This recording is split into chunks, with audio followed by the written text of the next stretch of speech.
Members of the royal family attended the premiere for the James Bond movie No Time to Die, and beyond that stunning golden dress, there were other, more subtle signals about their relationships, how they are bonding together, and also their interactions with those attending. Welcome back, my body language buddies. My name is Jesus Enrique Rosas. I'm the body language guy, and it would be great if you join us by just liking this video, subscribing, and hitting that bell. Let's get down to it. Kate has always had a good sense of fashion, and she always makes sure not to attract too much attention to herself, but this time she just threw that out of the window. Because everyone was talking about her golden dress, and I find it interesting because I'm a big fan of using symbols to convey messages, not being that explicit. And which other symbol is gold and related to movies? Well, of course, the Oscars. Again, it's not a direct connection, but something implied that talks to your subconscious mind. Like, you are at the center of the stage, you're what everyone wants. But this kind of attention always comes with a warning, because in the case of a dress, it has to be a perfect fit. It's like you are going to give a presentation and in the first 60 seconds, you do something absolutely not expected. And as such, you're going to wake up the audience and get all their attention, so you'd better deliver. But being the royals, drawing attention is not something that they could have a problem with. And of course, everyone wanted to see both William and Kate together. And this brings us to a very important characteristic when you're analyzing couples' body language, that is being in sync. This is something that happens naturally in healthy relationships, in which no matter if you have different personality traits or different attitudes, their body language will blend over time. You're going to spot the same rhythm of gestures, the same poise, even a similar stride. And this has nothing to do with what most people think about royals being trained in body language. Even if you're trained in body language in how to act in these kinds of events, you will retain your personality. It's not that you become a robot, but more that you learn how to act properly. That's why even if they are not allowed public displays of affection, you still can spot the way William and Kate look at each other every time they can, including that moment that everyone spotted.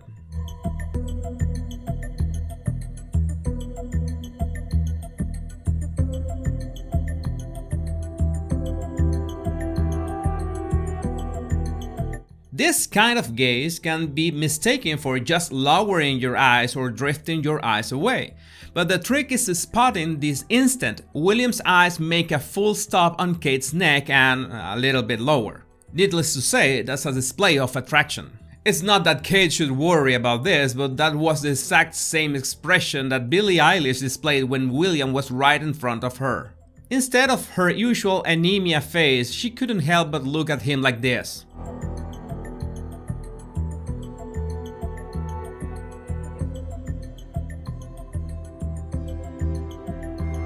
Overall, she displayed a friendly face, but that lip biting at the end could be being a little anxious in itself, especially being in front of a personality like William, but the looks combined with the lip biting tells that, well, she fancies him.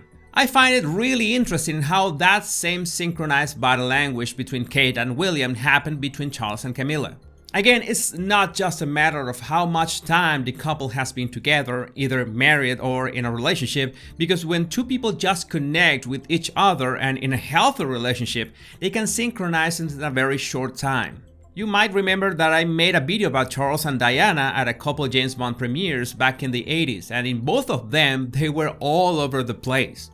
They were by themselves, they looked like anything but a couple. I also made that example with Harry and Meghan at the start of the relationship, how their body language was synchronized and sadly how it changed over time. Now, the royal family members will always represent the institution, even if some of them have gone rogue, to say the least. So their brand image as a group will also be coordinated to have that impression. And that's how you use symbols and colors to make them look like a solid group. In this case, both men are dressed in black, no big deal.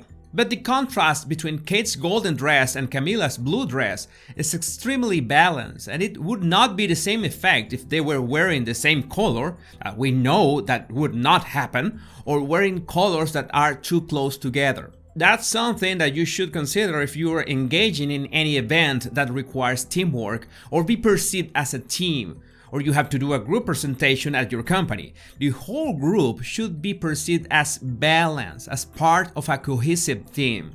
But again, as in every public persona, we have both the more personal side and the personal brand on the other side.